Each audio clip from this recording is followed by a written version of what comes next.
હાલોલ નગરમાં સ્થાપના થતા ગણપતિની વાત કંઈક નિરાળી છે। હાલોલના કણજરી રોડ ઉપર આવેલા ધવલ પાર્ક ખાતે વિરાજમાન શ્રીજી માનતા પૂર્ણ કરનારા ગણેશજી તરીકે ઓળખાય છે।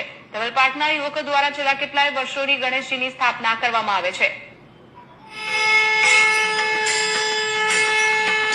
હાલોલના ગણેશ પંડાલમાં વિસર્જનના દિવસે શ્રીજી સામે કોઈ માનતા માનવામાં આવે અને આવતા વર્ષે ગણેશ ઉત્સવ દરમિયાન શ્રીજીની મૂર્તિ સ્થાપના કરશે તેવી ટેક લેવાથી મનોકામના અવશ્ય પૂરી થાય છે।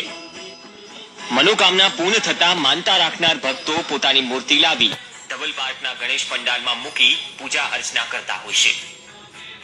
કિશોર યુવક મંડળ દ્વારા અહીંયા છેલ્લા ઘણા સમયથી ભગવાન ગણપતિ દાદાનું હવન કરવામાં આવે છે અને અહીંયા એક અનોખી પૂજન કરવામાં આવે છે।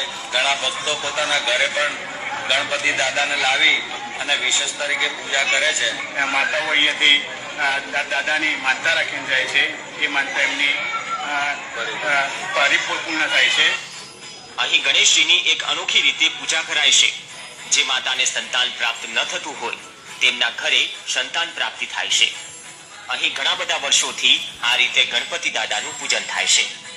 ગણપતિ દાદાની સ્થાપના કરેલી છે। ગયા વર્ષે મેં બધા કે જે સંતાન પ્રાપ્તિ થશે ત્યારે ગણપતિની મોટી પત્ર મૂકીશું તો મારે કે સંતાન પ્રાપ્તિ થઈ છે। ઘણા બહેનોને સંતાનની પ્રાપ્તિ થાય છે। સંતાન પ્રાપ્તિ રૂપે ભગવાન ગણેશજીની નાની મૂર્તિ લાવી ગણપતિ દાદાના મંડપમાં બિરાજમાન કરવામાં આવે છે। યુવક મંડળ દ્વારા છેલ્લા ઘણા વર્ષોથી તન મન અને ધનથી ભગવાનની પૂજા કરાય છે અને મોટી સંખ્યામાં ભક્તો આરતી સહિતના દર્શનોનો લાભ લેતા હોય છે।